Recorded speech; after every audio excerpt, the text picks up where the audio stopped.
मंगलमय मंगल करण वीतराग विज्ञान, नमो ताहि जात भय अरहंतादि महान। करि मंगल करि हो महा, ग्रंथ करण को काज। जात मिलै समाज सब, पावे निज पद राज। मिथ्या भाव अभाव तै, जो प्रगटै निज भाव। सो जयवंत रहो सदा, यही मोक्ष उपाय। शशि जी आपका माइक चालू है। हाँ ठीक। हाँ, एक प्रश्न उपस्थित होना बड़ा स्वाभाविक है कि कर्म परमाणु एक समय प्रबद्ध आते हैं और खिरते भी एक समय प्रबद्ध है, तो सत्ता में लगभग रफली हम कह सकते हैं 1.5 गुना समय प्रबद्ध कैसे बने रहते हैं, बराबर। 1.5 गुण हानि से गुणित आयाम समय प्रबद्ध मात्र, और पूरा टेक्निकल नाम अगर कहना चाहो तो उतने कैसे बने रहते हैं, अपन से शॉर्ट में कह सकते हैं 1.5 गुना कैसे बने रहते हैं। ठीक है, हाँ, कोई विचार कर सकता है, कोई उत्तर दे सकता है इसके लिए? क्या कारण हो सकता है कि 1.5 गुना सत्ता में बने रहते हैं? अपन कल के प्रकरण को थोड़ा सा रिवाइज करेंगे, कुछ नए बिंदुओं की चर्चा करेंगे और फिर आगे बढ़ेंगे।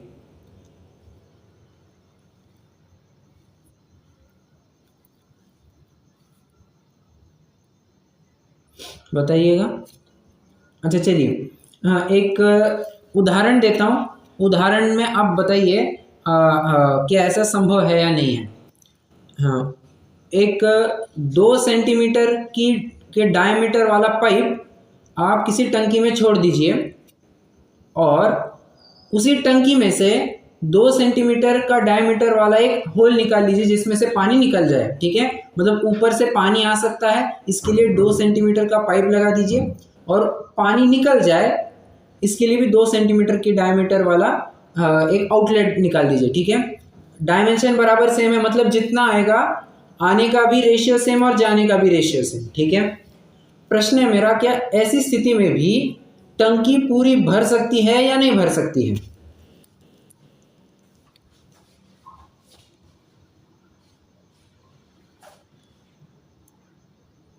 बताइए, क्या टंकी पूरी भर सकती है? पूरी ना भी भरे परंतु कुछ संख्या पानी की, कुछ मात्रा पानी की बनी रह सकती है या नहीं रह सकती है?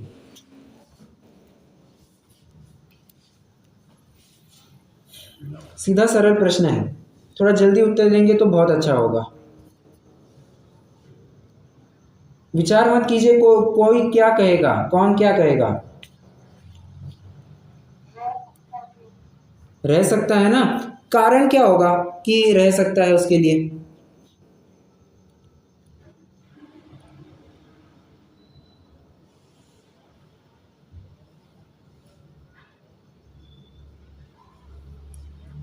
अरे आवाज आ रही है मेरी?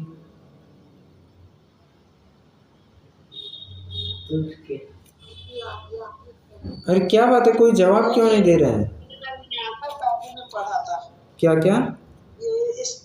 ये हमारे मेरे दिमाग का भी यही सवाल मतलब काफी टाइम से परेशान कर रहा है कि जब उतना ही निकल रहा है और उतना ही आ रहा है तो रहता कहाँ से है। बराबर, ठीक है, तो मैं उसी प्रश्न को एड्रेस कर रहा हूँ। अब पहले तो मुझे आप अपने उदाहरण में उत्तर दीजिए कि ज्यादा संख्या भी कैसे, आ भी उतना ही रहा है, पानी जा भी उतना ही रहा है, इनपुट का रेशियो भी सेम है, आउटपुट का रेशियो भी सेम है, तो भी ज्यादा पानी टंकी में कैसे बना रहता है?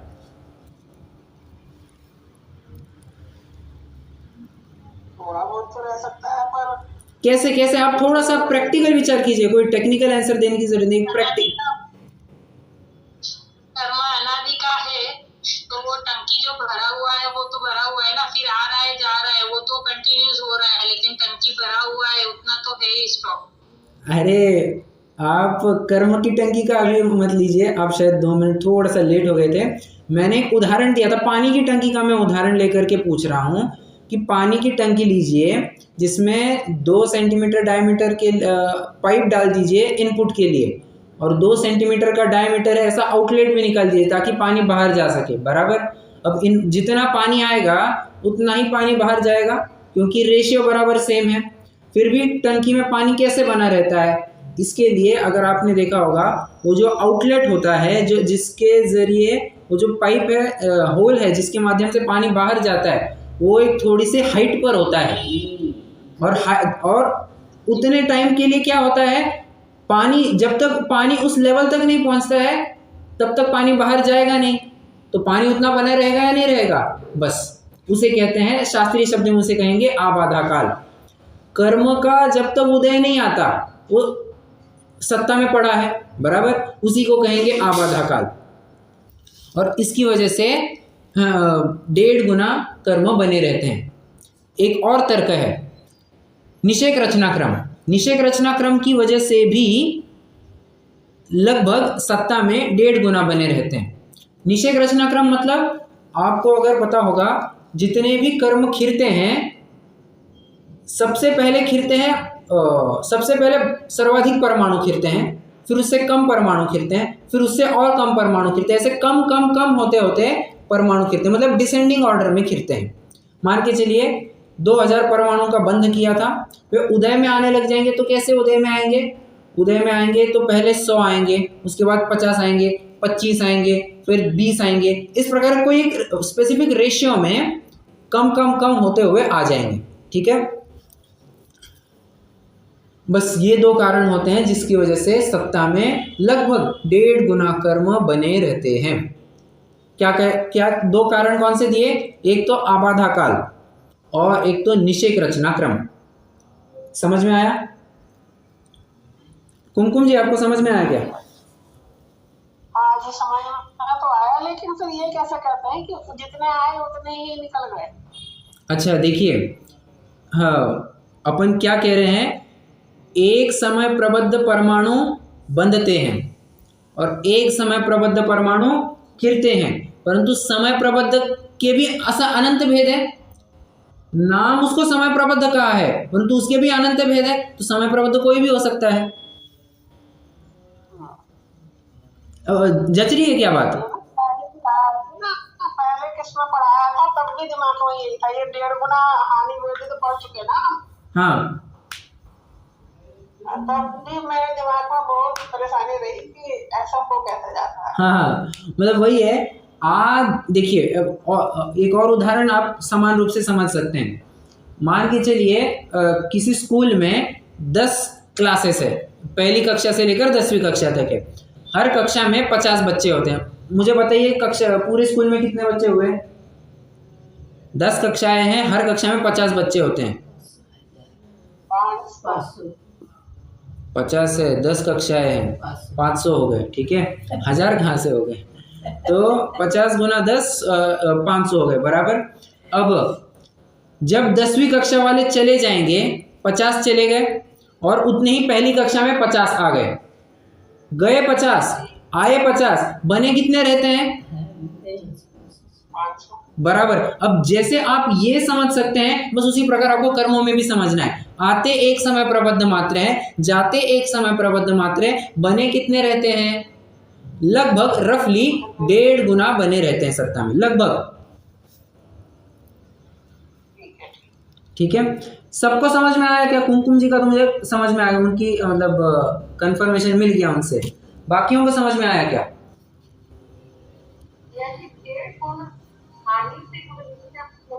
चलिए उसको भी एक्सप्लेन करते हैं।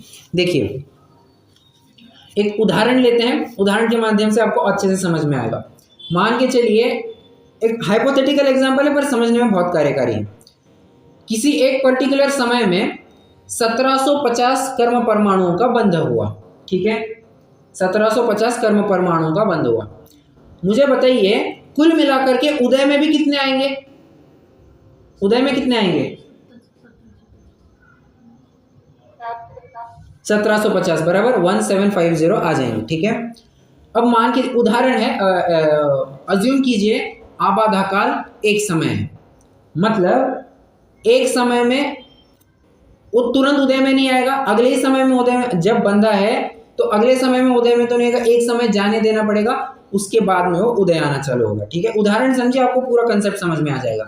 अब उसके बाद में होता क्या है, अगले 10 समय में प्रत्येक समय 100 परमाणु खिरते हैं।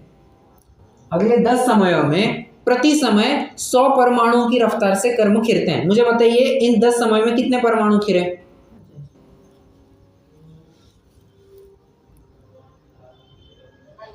बराबर। अब अगले 10 समयों में क्या हुआ, अब 50 की रफ्तार से खिरने लग गए। अब मुझे बताइए कितने कर्म परमाणु खिरे? बराबर। अब ये 10 समय जो अगले 10 समय है वहां पर 25 की रफ्तार से खिरने लग गए। कितने खिरे? 250। टोटल लीजिए सबकी, 1750 आ गए। बराबर। अब देखिए, मतलब जितने कर्म बांधे थे उतने खिर भी गए। ठीक है, अब इसमें जो कहते हैं कि जो 100 से 50 में चेंज हुआ, जो 100 की रफ्तार से कर्म खिर रहे थे अब वो 50 की रफ्तार से खिरने लग गए, इसे कहते हैं गुणहानि। अपने उदाहरण में समझेंगे तो द्विगुण हानि, मतलब गुण हानि मतलब कितने के फैक्टर से कम हो गए, कितने के फैक्टर से कम, अपने यहां पर 2 के फैक्टर से कम हो गए। ठीक है, 100 से 50 हुए मतलब 2 के फैक्टर से कम हुए। कर्मों में समझेंगे तो 1.5 गुण हानि से मतलब 1.5 के फैक्टर से कम हो जाएंगे। ठीक है, उदाहरण समझ में आया क्या? और गुण हानि का कंसेप्ट समझ में आया क्या? बस, हाँ, सबको समझ में आया?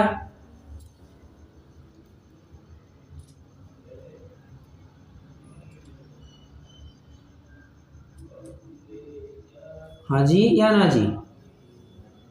प्रश्न बहुत अच्छे आ रहे हैं और मैं दाद देना चाहूंगा, आप इन्वॉल्व हो रहे हैं, बहुत अच्छी बात है, पर आप कंफर्मेशन जब तक नहीं देंगे ना तो मैं फिर आगे नहीं बढ़ पाऊंगा।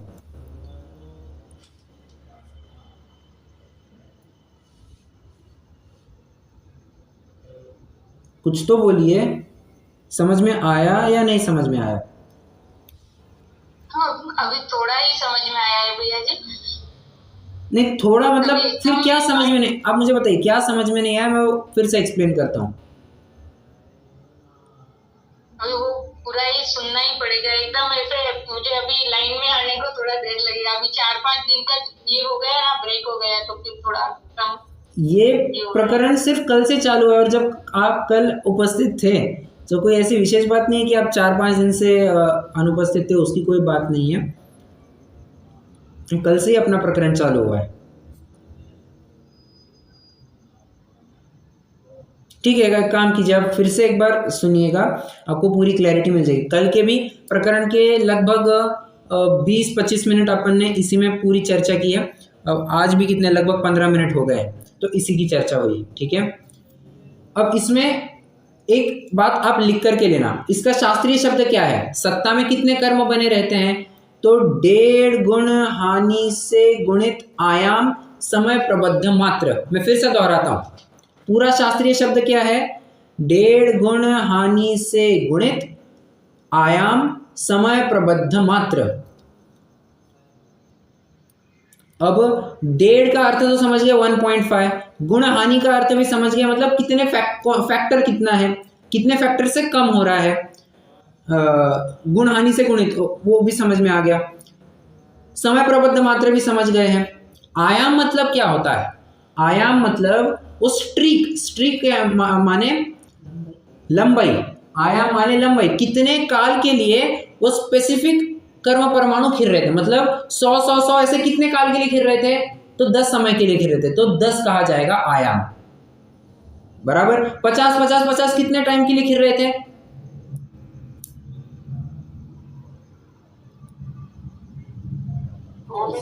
10, तो वहां पर भी आयाम कहा जाएगा 10। आयाम मतलब लंबाई, कितने का स्टार्ट टू एंड कितना डिस्टेंस है उसे कहते हैं आयाम। ठीक है, वहां पर एक उदाहरण भी दिया था ना, वो भी समझ में नहीं आता है। कौन सा? समझ में नहीं आया था, मतलब जब पढ़ाया था ना पहले, उसमें उन्होंने उदाहरण से समझाया था, यदि आप याद हो। मैंने उदाहरण दिया था, बुक में दे रखा था। गुण हानि तो आपने पढ़ाई है ना पहले भी है, या कहीं और पढ़ाना है? अच्छा एक मिनट, कंफ्यूज मत हो जाना। षटगुण हानि वृद्धि अलग है और ये गुण हानि अलग है। नहीं, यही पढ़ा था, 1.5 गुना रह जाते हैं, एक समय पर बच जाता है, एक आता है, और 1.5 गुना रह जाते हैं। कल तो अपनी बहुत सामान्य चर्चा हुई थी, मैं वही कह रहा हूँ, कल अपनी बहुत सामान्य चर्चा हुई थी, आज थोड़ी सी विशेष चर्चा कर रहे हैं उस बारे में। ठीक है, वैसे प्रश्न है मेरा, मैंने अभी अभी जाते जाते एक वाक्य कहा, हाँ, षटगुण हानि वृद्धि अलग है और ये 1.5 गुण हानि ये अलग है, ये कंसेप्ट अलग है। कैसे कैसे थोड़ा सा विचार करके बताइए।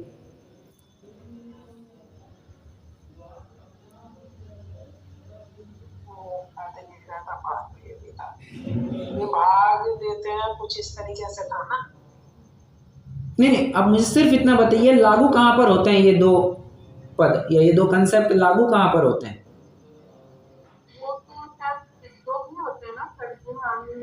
नहीं, सिद्धों में ही नहीं,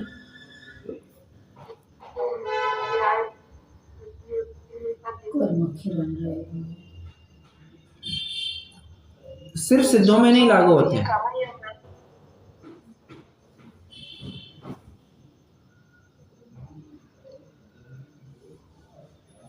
मैं नहीं बता पाऊंगी, ठीक है, पढ़ा जरूर है, कोई दिक्कत नहीं। देखिए, कोई और प्रयास करेगा? कोमल जी, रवि जी, डॉक्टर साहब।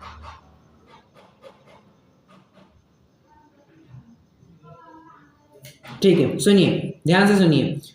हाँ, ये याद कर लेना, रट्टा मार लेना, भूलना नहीं है। षटगुण हानि वृद्धि यह अगुरु लघुत्व में अगुरु लघुत्व गुण में पाई जाती है और ये प्रत्येक द्रव्य में पाई जाती है। ये जो व्यवस्था है ये प्रत्येक द्रव्य में पाई जाती है। और जो 1.5 गुण हानि से गुणित समय आयाम समय प्रबद्ध मात्र हम कह रहे हैं कि उतने कर्म सत्ता में बने रहते हैं, ये सिर्फ कर्मों के ऊपर लगते हैं, मतलब सिर्फ पुद्गल द्रव्य पर लगता है। अंतर समझ में आया क्या? जी भैया जी। बस ये पर लगता है, ये सिर्फ पुद्गल द्रव्य कर्मों पर, बराबर, सिर्फ पुद्गल द्रव्य वो भी कर्मों पर लगता है। ठीक है, ये प्रकरण हो गया।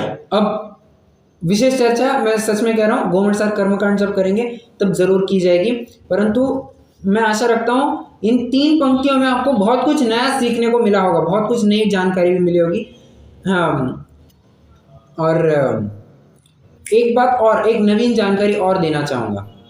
ये जो अपन बात बार बार कह रहे हैं कि एक समय प्रबद्ध मात्र कर्म आते, एक समय प्रबद्ध मात्र कर्म खिरते हैं और 1.5 गुना बने रहते हैं, जानते हैं ये सिर्फ कर्मों पर ही लागू नहीं होते हैं, ये 9 कर्मों पर भी लागू होते हैं, 9 कर्मों वर्गणाओं के ऊपर। फिर से जो अपन कह रहे हैं ना, एक समय प्रबद्ध मात्र कर्म आते हैं, एक समय प्रबद्ध मात्र कर्म खिर जाते हैं और लगभग 1.5 गुना बने रहते हैं सत्ता में, कर्म वर्गणा है। ये पूरा सेम टू सेम कंसेप्ट 9 कर्म वर्गणाओं पर भी लगता है। 9 कर्म वर्गणा मतलब 9 कर्म वर्गणा मतलब 9 कर्म वर्गणा कह रहा हूं मैं, शब्दों की तरफ गौर कीजिए।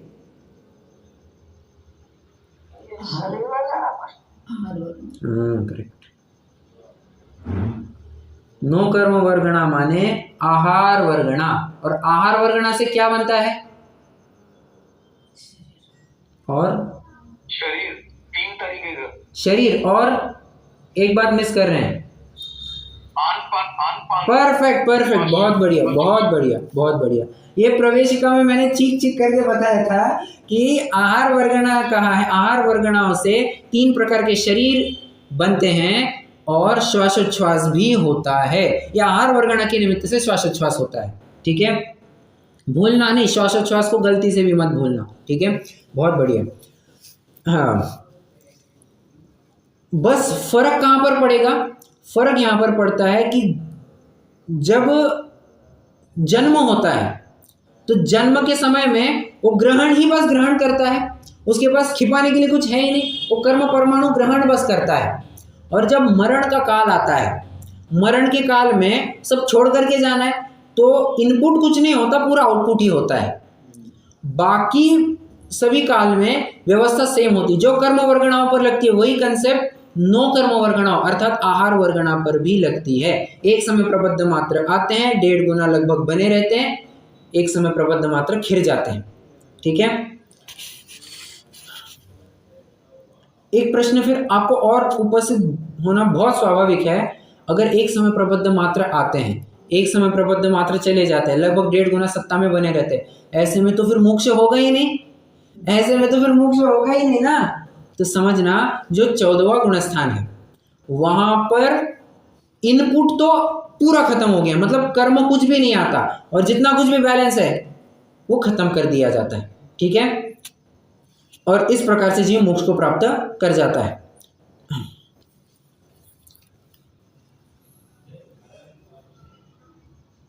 चलिए, किसी को इस प्रकरण में कोई प्रश्न है?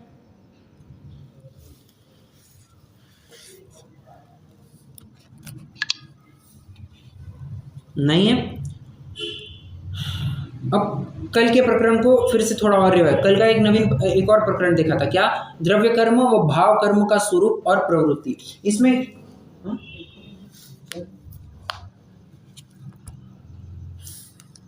द्रव्य कर्म व भाव कर्म का स्वरूप और प्रवृत्ति, इसमें एक पंक्ति देखी थी अपन ने, द्रव्य कर्म के निमित्त से भाव कर्म होता है और भाव कर्म के निमित्त से द्रव्य कर्म का बंध होता है, तथा द्रव्य कर्म से भाव कर्म और भाव कर्म से द्रव्य कर्म इसी प्रकार परस्पर कारण कार्य भाव से संसार चक्र में परिभ्रमण होता है। एक प्रश्न है मेरा, क्या जरूरी है द्रव्य कर्म से भाव कर्म हो और भाव कर्म से द्रव्य कर्म हो? क्या जरूरी है ऐसा? नहीं, कैसे? ये द्रव्य कर्म आ रहे हैं और उसमें हम अपने भाव ना लगाएं, उसमें अपना उपयोग ना लगाएं, हाँ, ऐसा हो सकता है। बराबर। और भाव कर्म से द्रव्य कर्म? भाव कर्म से द्रव्य कर्म तो होंगे ही, यदि हम अपने भाव लगाएंगे तो जैसे भाव करेंगे उसी तरह से द्रव्य कर्म बनते रहेगा। बराबर। मतलब एक समझ सकते हैं, ये जो परिभाषा कही है ना, द्रव्य कर्म के निमित्त से भाव कर्म, ये ऊपरी तौर पर संसारी जीवों के कहा जाता है, ऊपरी तौर पर संसारी जीव के लिए कहा जाता है। ठीक है, हर बार ये नियम लागू नहीं होगा। अगर ये नियम लागू होता परफेक्ट, फिर तो मुक्ति संभव नहीं होती। द्रव्य कर्म का उदय आएगा और मैं उसको भोगते रहूंगा, मुझे भाव कर्म होगा, तो जरूरी नहीं द्रव्य कर्म का उदय आएगा तब मैं जाकर के भाव कर्म मतलब राग द्वेष आदि करूंगा ही करूंगा, जरूरी नहीं है। उदाहरण, अरे देख लो 14वें गुणस्थानवर्ती, 13वें गुणस्थानवर्ती, इनफैक्ट 11वें 12वें गुणस्थानवर्ती, राग आदि कुछ नहीं है, मोह का अभाव है वहां पर। तो मोह का अभाव है और द्रव्य कर्म का उदय बराबर से पाया जा रहा है, राग द्वेष नहीं कर रहे हैं बस, तो वे नवीन बंध में जो मोहनीय संबंधी है उसमें कारणभूत नहीं होता है। ठीक है, इसलिए द्रव्य कर्म से भाव कर्म ये मोटा माटी देखने में आता है, प्रायः ऐसा देखने में आता है, परंतु सर्वत्र आप ऐसा नियम नहीं लगा सकते। परंतु हाँ, यदि भाव कर्म करेंगे तो द्रव्य कर्म तो होगा ही होगा, इतना तो आपको समझ करके चलना। यदि आप राग द्वेष आदि करते हैं, विकारी भाव होते हैं, तो उससे द्रव्य कर्म होगा ही होगा। ठीक है,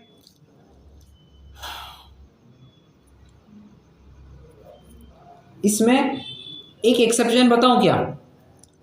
इसका भी वैसे एक एक्सेप्शन पाया जाएगा। भाव कर्म से द्रव्य कर्म, भाव कर्म है, राग आदि पाए जाते हैं, फिर भी द्रव्य कर्म नहीं है, द्रव्य कर्म का बंध नहीं है। कौन सी अवस्था होगी ये? मोहनीय की अपेक्षा बताइए। चलिए,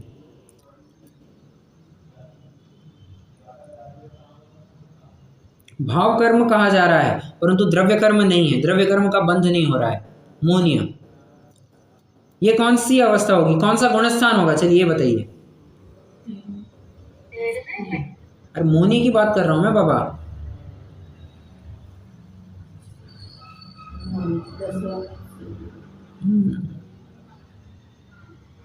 मैं फिर से हो सकता है ना, बंद तो है ही ना। बंध हो रहा है, ध्यान से समझना। मोहनीय का बंध 10वें गुणस्थान में रुक जाता है। 10वें गुणस्थान का नाम क्या है? सूक्ष्म। एक मिनट पहले मुझे कंप्लीट करने दीजिए, एक मिनट। 10वें गुणस्थान का नाम क्या है? सूक्ष्म सांपर।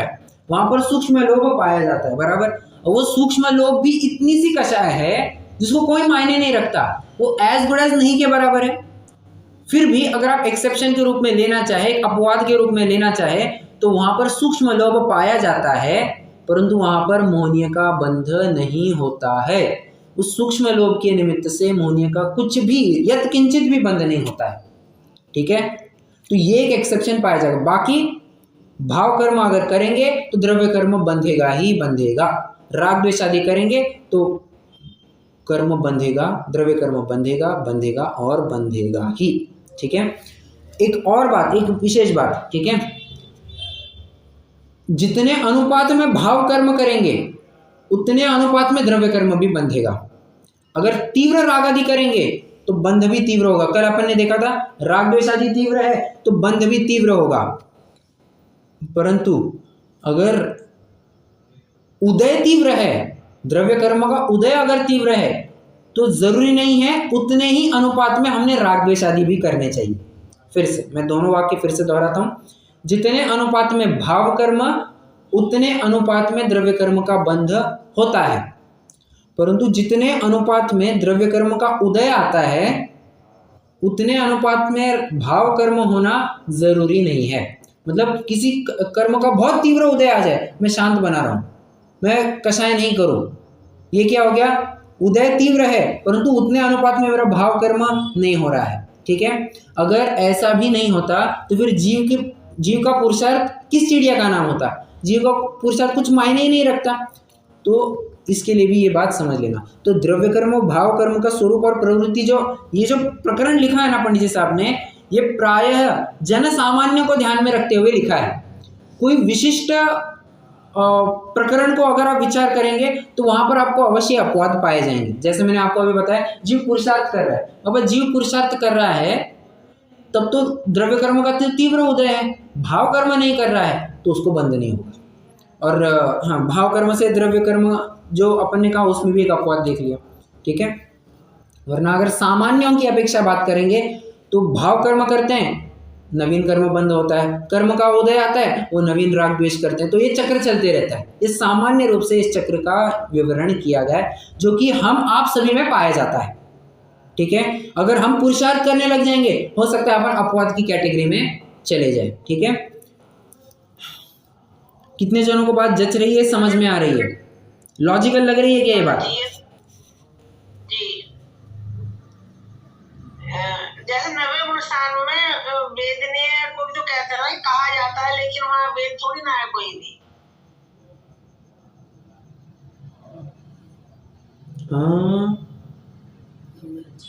हाँ, आठवें गुणस्थान, बराबर बराबर बराबर, करेक्ट। हाँ, आप पर यहाँ पर वो प्रकरण क्या लगेगा? वो तो थोड़ी चरणानियोग की बात आ गई कि चरणानियोग तो कहता है कि ये ब्रह्मचर्य महाव्रत के धारी है 6वें गुणस्थान में ही, 6वें गुणस्थान में ब्रह्मचर्य महाव्रत कहा जाता है, बराबर। परंतु कर्णानियोग कहते हैं रुको, 9वें गुणस्थान तक ये अब्रह्मचारी है। कैसे? क्योंकि इनके वेद का उदय पाया जाता है। अपन जो अभी चर्चा कर रहे थे वो उदय और बंध की चर्चा कर रहे थे, ये प्रकरण थोड़ा अलग हो जाएगा, ठीक है। आपकी बात बिल्कुल सही है परंतु प्रकरण से इतना संगत नहीं है अभी,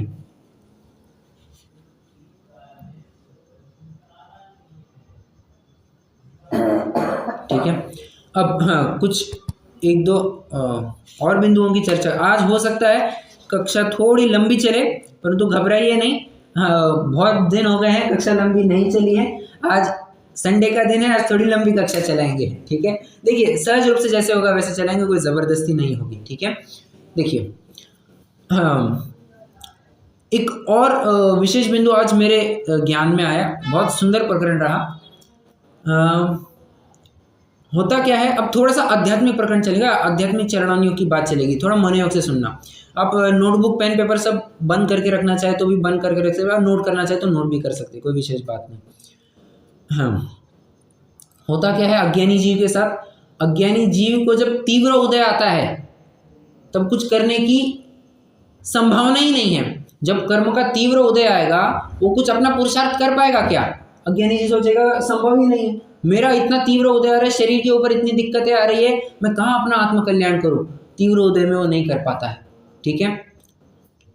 जब कभी मंद उदय आता है कर्म का, नॉर्मल चल रहा है सब, ठीक है, सब चंगा चल रहा है, तब होता क्या है, तब वो पुरुषार्थ करने की इच्छा नहीं होती है।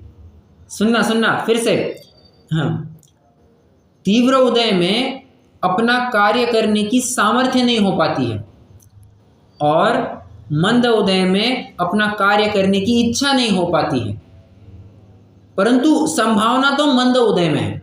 तुम अपना काम करोगे तो अवश्य ही, सिंपल सी बात है, जब पेपर आसान होता है तब पास करना आसान हो जाता है, ना कि तब जब पेपर बहुत टफ होता है, बराबर। तो तीव्र उदय में काम करना थोड़ा सा मुश्किल हो जाएगा, जब मंद उदय होता है तभी काम कर लो ना। तो अपने दौलत राम जी भी कहते हैं, जब लौन रोग जरा गहे तब लो झटिति निज हित करो। जब तक रोग आदि कोई सताते नहीं तब तक ही अपना काम कर लो, तब तक तुम आराम से कर पाओगे, बराबर। परंतु एक बात समझना, जब भी तीव्र कर्म का उदय चलता है, थोड़ा सा ज्योतिषी भाषा में कहना चाहूँ, मान के चलो 7.5 ही चल रही है शनि का बहुत प्रकोप चल रहा है, मैं ऐसे मजाक में कह रहा हूँ, तो ये क्या कहेंगे, बहुत तीव्र उदय चल रहा है, बहुत तीव्र उदय चल रहा है। ऐसे में भले ही काम नहीं कर सकते हैं, काम कार्य करने की सामर्थ्य नहीं हो रही है, परंतु मंद उदय आने के बाद हम क्या कार्य कर सकते हैं इसका विचार जरूर किया जा सकता है। समझना, पेपर टफ आया है, अब फेल होना तो अवश्यंभावी है, परंतु जब आसान पेपर आएगा तब अपन क्या स्ट्रेटेजीज कर सकते हैं इसका विचार जरूर किया जा सकता है, बराबर। बहुत स्थूल उदाहरण दे रहा हूं मैं, ऐसा नहीं कि टफ पेपर छोड़ करके आ जाना है, प्रयास तो उसमें भी करना ही करना है, परंतु चांसेस उसमें बहुत कम होता है। अपन एक लेमैन्स लैंग्वेज में थोड़े उदाहरण समझते हैं, ठीक है। तो आसान पेपर जब आएगा तब मैं किस प्रकार से लिखूंगा और किस प्रकार से मुझे अपीयर करना होगा। प्रश्न है मेरा, क्या जरूरी है अगली परीक्षा में आसान पेपर ही आ जाए? क्या जरूरी है ऐसा? नहीं, आ भी सकता है, नहीं भी आ सकता है। अगर कोई व्यक्ति यह सोच करके बैठा रहे कि जब आसान पेपर आ जाएगा तब मैं कर लूंगा, तब क्या वो लिख पाएगा? क्या वो आसान पेपर भी लिख पाएगा?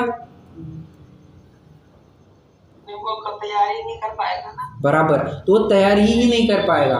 तो इसलिए जरूरी है तीव्र उदय जब कर्म का होगा तब ही ये विचार करना चालू कर दे कि मंद उदय आने पर मैं काम क्या करूंगा। एक और उदाहरण देना चाहूंगा, कोई बहुत जोर से पानी का प्रवाह चल रहा है, बहुत जोर से, और उसमें कोई आदमी डूब रहा है, अगर वो अभी हाथ पैर मारेगा तो कुछ काम का नहीं है। क्यों? धारा प्रवाह इतना स्ट्रांग है, बहुत तीव्र धारा प्रवाह है।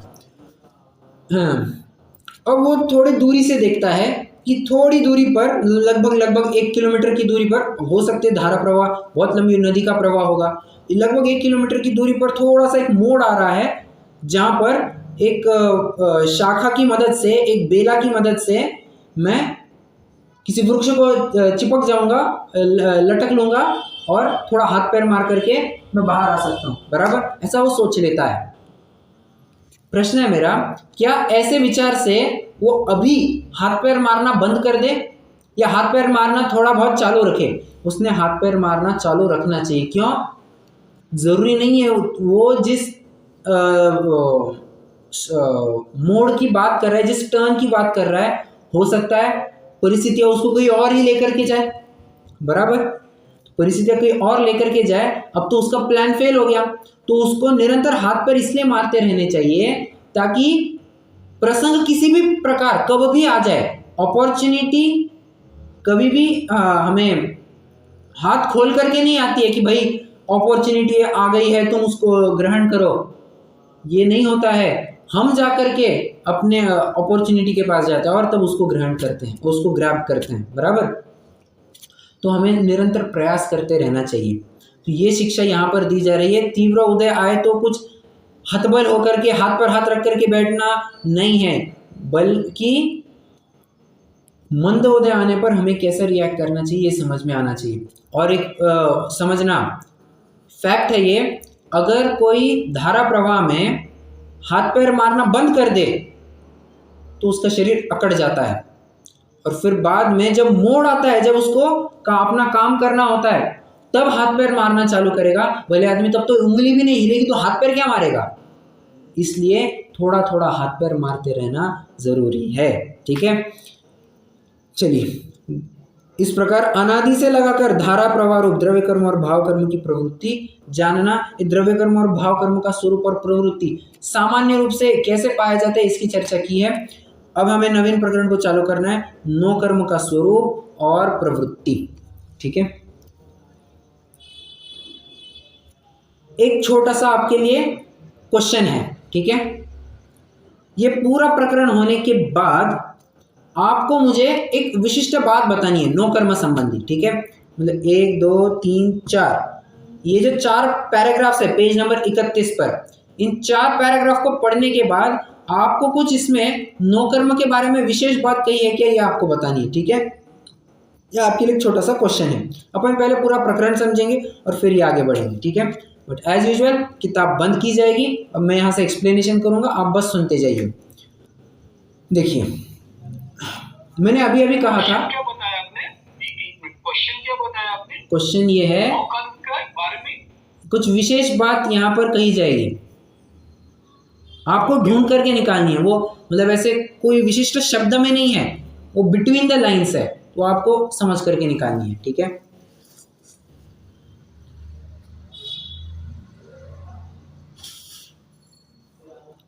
देखिए, हमने अभी अभी देखा कि जिस प्रकार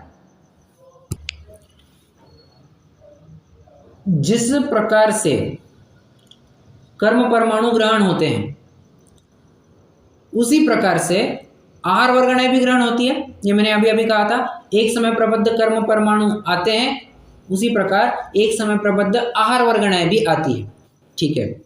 अब आहार वर्गणा से होता क्या है बाबा, ये जो तुम्हारा शरीर है, इस शरीर का जो बनना होता है, शरीर जो बनता है, ये आहार वर्गणा से बनता है, बराबर। इसमें कौन सा कर्म निमित्त होता है जरा बताना, इसमें कर्म कौन सा निमित्त होता है शरीर के बनने में? कर्म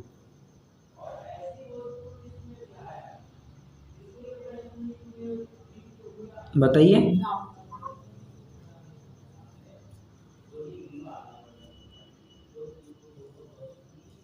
क्या कहा? बराबर। अरे द्रव्य कर्म तो है ही, द्रव्य कर्म में भी कौन सा? नाम कर्म, क्योंकि अरे शरीर नामक नाम कर्म एक प्रकृति ही है, ठीक है। और फिर इंद्रिय आदि की बात करेंगे तो जाति में चले जाएगा, पर बहुत सारी बातें तो उस उलझन में नहीं जाना चाहिए। परंतु शरीर की जो प्राप्ति है वो शरीर नामक नाम कर्म के उदय से है, बराबर। तो जिस प्रकार का शरीर होगा वो शरीर नाम कर्म के उदय से, कहते हैं वह द्रव्य कर्मवत। समझना, ये जो शरीर है यह द्रव्य कर्मवत किंचित सुख दुख का कारण है, इसलिए शरीर को नो कर्म कहते हैं, ठीक है। अब इस किंचित शब्द को थोड़ा सा एनालाइज करते हैं। ये जो शरीर है किंचित सुख दुख का कारण है। किंचित मतलब क्या? किंचित मतलब क्या?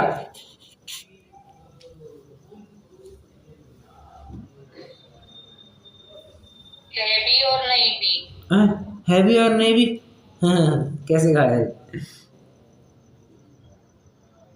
थोड़ा सा इलेबरेट कीजिए, आप शायद सही से बता नहीं पा रहे हैं। आपका अप्रोच सही हो सकता है परंतु वर्डिंग सही नहीं जम रही है।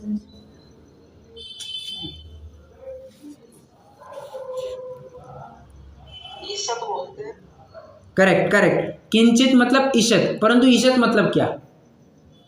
समस्या जहां की तहां खड़ी है, ईशत मतलब क्या? क्षयवर्ती बोलेंगे क्या? क्षयवर्ती। क्षयवर्ती नहीं के साथ साथ काम करता है ना, जैसे नौ कषाय कषाय के साथ नहीं नहीं नहीं तेजित करता है।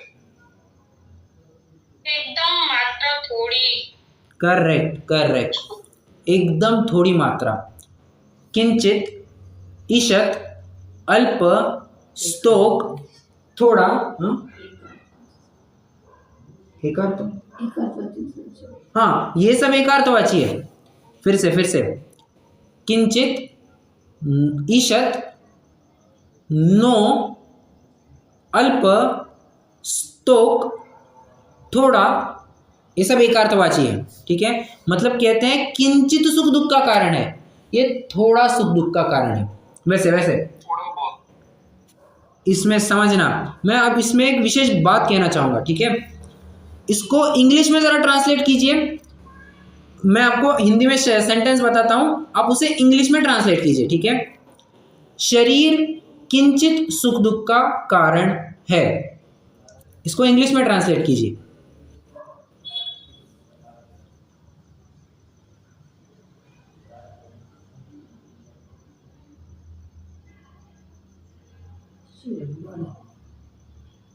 वर्ड बाय वर्ड जाइए, कोई दिक्कत नहीं है, और टूटी फूटी अंग्रेजी में बताइए, कोई दिक्कत नहीं है। यहाँ पर कोई आपकी अंग्रेजी चेक नहीं करने वाला, आप उनको भाव भाषण करना है।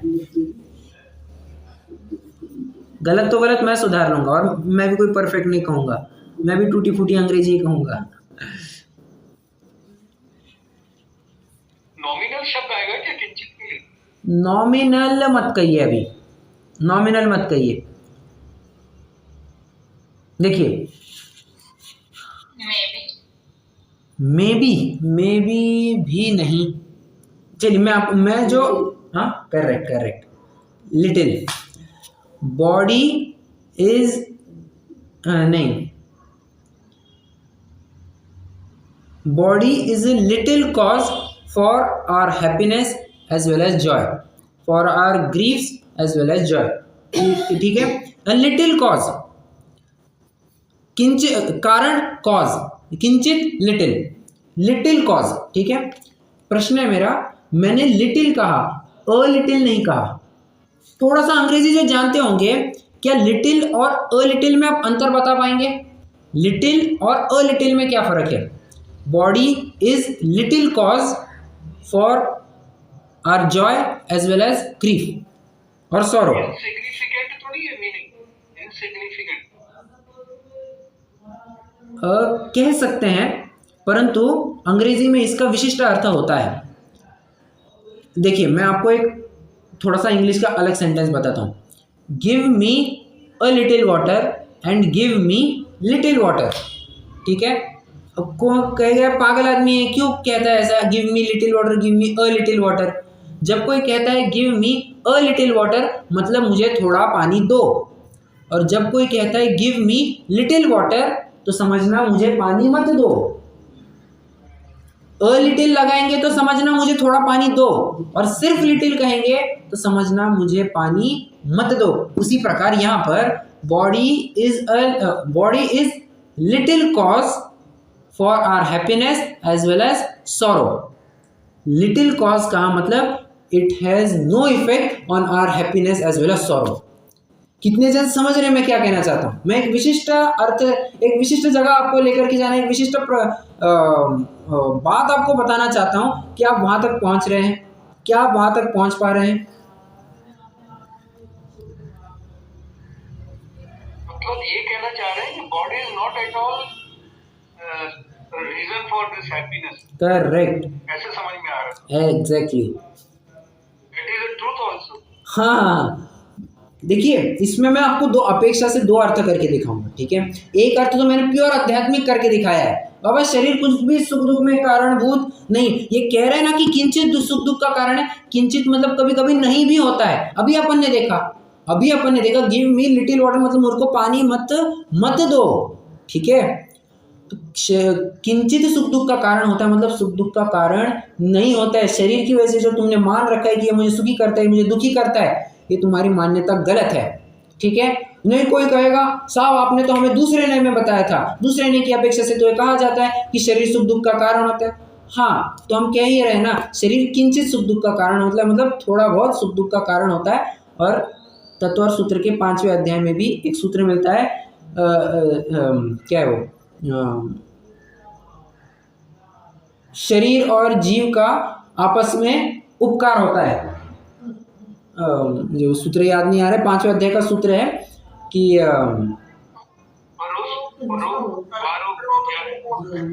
क्या क्या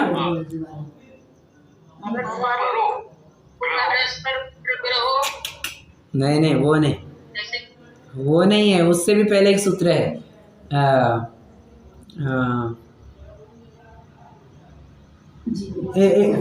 करेक्ट, सुख दुख जीवित मरणोपग्रहाश्च, शरीर का जीव के ऊपर उपकार है, किसके लिए?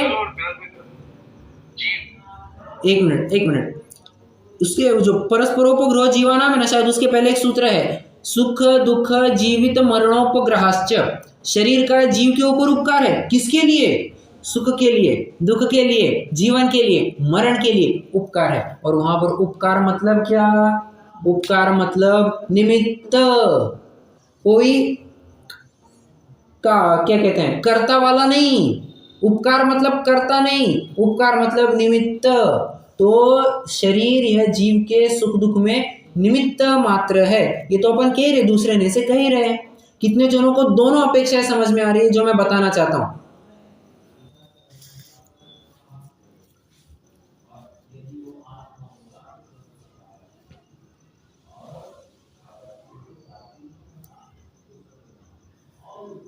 समझ में आया या नहीं समझ में आया? समझा कि नहीं समझा? कुछ समझ में आया, कुछ क्या समझ में आया? हाँ, शरीर सुख दुख में निमित्त तो है, लेकिन शरीर की वजह से सुखी दुखी नहीं होता है। अब मतलब थोड़ा सा आप अपने ही शब्दों में फंस जा रहे हैं। अब वजह से कह रहे हैं तो एक किसी प्रकार से आप निमित्त की बात कर ही रहे हैं, ऐसा मैं समझ रहा हूँ। की वजह से नहीं है, निमित्त है बस। हाँ, आप ऐसा समझिए, कर रहे ये कहना चाह रहे हैं। उपादान से सुख दुख का कारण नहीं है, निमित्त रूप से सुख दुख में कारण है। ठीक है, निमित्त कारण है। जीव के सुख दुख में निमित्त कारण शरीर, जीव के सुख दुख में उपादान कारण जीव का अपना स्वयं का भाव। कोई शरीर नहीं है उपादान कारण, जीव का अपना स्वयं का भाव है। शरीर के प्रति का जो भाव है वो सुख दुख का कारण है। मैं फिर से और कुछ नवीन बातें कहता हूं। हाँ, जीव के सुख दुख का निमित्त कारण शरीर, शरीर की अवस्था, शरीर की पर्याय, शरीर के जिस प्रकार हलन चलन आदि होता है वो सब कार्य, शरीर के कार्य, ये जीव के लिए सुख दुख में निमित्त कारण। और जीव के लिए सुख दुख में उपादान कारण जीव का शरीर के प्रति जो राग द्वेष है, जो एकत्व ममत्व कर्तृत्व भोक्तृत्व है, वो उसका उपादान कारण, वो उसके सुख दुख में उपादान कारण जानना। ठीक है, तो यहाँ पर जो सुख दुख का कारण भी लिखा है ना, ये निमित्त कारण की तरफ से कथन किया है। ठीक है, इसलिए शरीर को नो कर्म कहते हैं। कर्म तो नहीं है, नो कर्म है। ईशत कर्म क्या होता है? कर्म एक क्षेत्रावगारोप बने रहते हैं अनादि से, अनादि संबंध है। जीव और कर्मों का अनादि से संबंध चलता आ रहा है।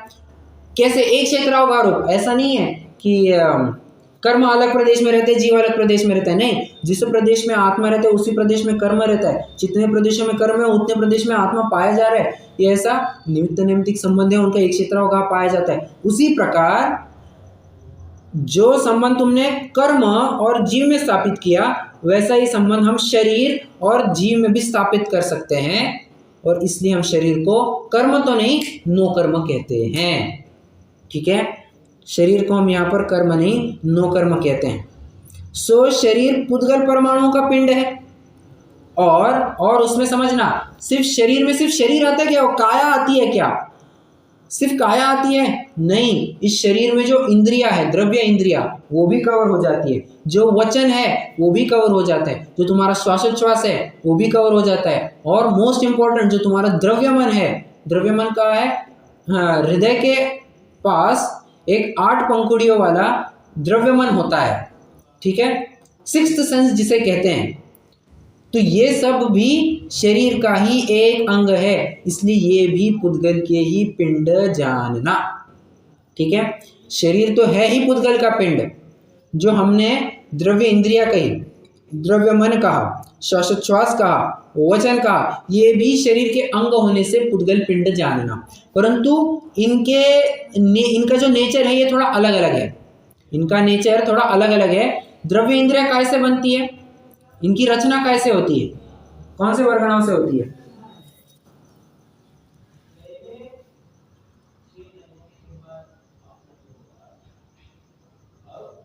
जो कान, आंख, नाक आदि दिखाई दे रहे हैं आपको, पर कौन सी? करेक्ट, आहार वर्गणा से इनकी रचना होती है, ठीक है। इनके बनने में आहार वर्गणा का रॉ मटेरियल लगा है। जो द्रव्य मन है ये इसके बनने में कौन सी वर्गणा निमित्त है? आहार वर्गणा ही होगी ना, द्रव्य है ना, पुद्गल वाला है।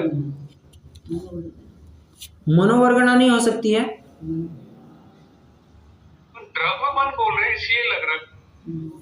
अच्छा, इसलिए आपको द्रव्यमन आपको ये लग रहा है। देखिए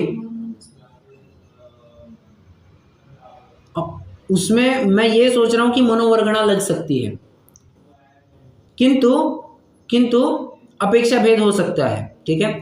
मैं ये समझ करके आपको बता रहा हूँ कि यहाँ पर द्रव्यमन ये हाँ बराबर है, आप करेक्ट है, द्रव्यमन ये आहार वर्गणा से बनता है। मैं एक्सट्रीमली सॉरी, बराबर। मैं तो अभी तक यही सोच रहा था कि द्रव्यमन ये मनोवर्गणा से बनता है, नहीं, ये आहार वर्गणा से ही बनता है। करेक्ट। श्वासोच्छ्वास ये तो अभी चर्चा करके है कि आहार वर्गणा से बनता है। और जो वचन है, वचन कैसे होंगे?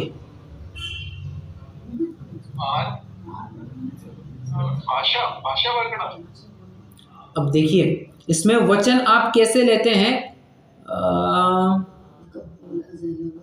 वचन मतलब वास्तव में वही कहा जाएगा जो हम बोलते हैं, और बोलना कहा जाए तो भाषा वर्गणा आएगा। मेरे ख्याल से आहार वर्गणा नहीं होगा, ये भाषा वर्गणा ही कवर होना चाहिए। यहाँ पर भाषा वर्गणा से ये करेक्ट, यहाँ पर भाषा वर्गणा बनेगा।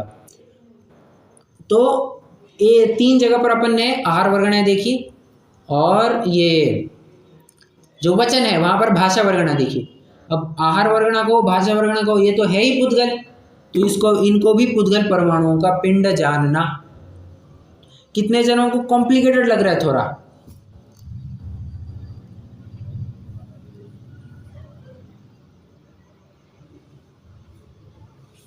कितने जनों को आसान लग रहा है?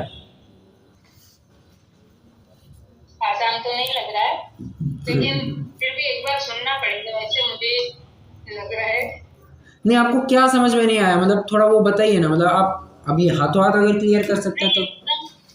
एक्चुअली ना मेरा माइंड थोड़ा पूरा ऐसे कवर अप नहीं कर पा रहा है, जैसे अभी ऐसे मुझे लग रहा है, अभी क्या ही मालूम।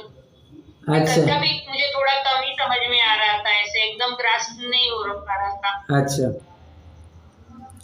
ठीक है, कोई बात नहीं। आप चाहे तो फिर से सुन लीजिएगा तो शायद आपको समझ में आ जाए। बाकियों को समझ में आ रहा है क्या?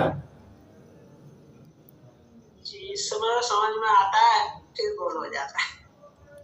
क्या? इस समय समझ में आता है, फिर गोल हो जाता है। अरे फिर गुल हो जाता है, तो इसके लिए आपके पास फिर एक ही काम है, आपको निरंतर रिपीटिशन करते रहना पड़ेगा। अगर आप रिपीटिशन नहीं करेंगे तो आप भूल जाएंगे। ये सभी के साथ हो रहा है, ये कॉमन फैक्टर है सबके लिए। ये आपकी बात क्या कह रही है, तो मेरे साथ भी होता है कितने बार। तो ये अब मैं आपको कहूँ, मैं सच में ये मैं भी भूल गया था कि द्रव्यमन आहार वर्गणा से बनता है।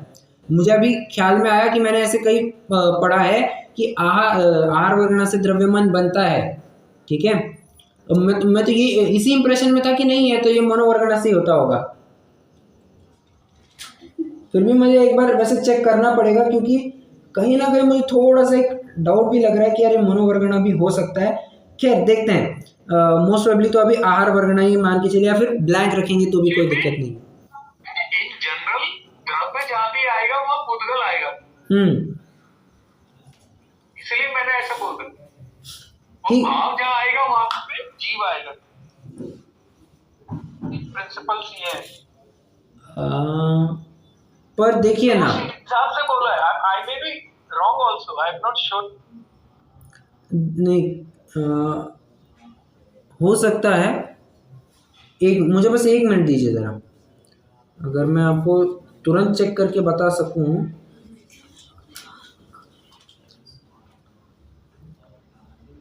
अगर है तो नहीं, तुझे थोड़ा ढूंढना पड़ेगा मुझे। ठीक है, ठीक है, बाद में देख लेंगे।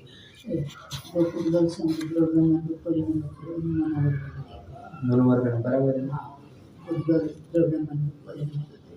1 मिनट, हमारी माता जी ने अभी जस्ट कंफर्म किया है कि वो द्रव्य मन है, मनोवर्गणा लगती है। ठीक है, फिर भी मैं आपको आधार सहित, शायद प्रवेशिका में भी मैं आपको एक बार चेक, प्रवेशिका में आपको मैं तुरंत एक बार चेक करके बता दूंगा। वो अपना लगभग 20-25 का जो प्रश्न नंबर है ना पहले अध्याय का, वहीं पर आपको प्रकरण मिल जाएगा। मैं फिर भी एक बार चेक करके आपको बता ही दूंगा। ठीक है, चलिए एक काम करते हैं, अभी रुक जाते हैं, क्योंकि कई जनों को शायद थोड़ा सा ओवरडोज हो सकता है, और आज की कक्षा भी थोड़ी सी तो मिक्स्ड ही रही है। वैसे कुछ प्रकरण थोड़ा बाउंसर जा सकता है, परंतु मैं समझता हूँ कि इतना भी कुछ हाई फाई नहीं है। आप अगर तसल्ली से ध्यान से फिर से एक बार सुनेंगे तो आपको पूरा ख्याल में आ जाएगा। ठीक है, तो रुकते हैं, जिन यूनिवर्सिटी करेंगे। अभी प्रश्न हो तो ज़रूर पूछ सकते हैं।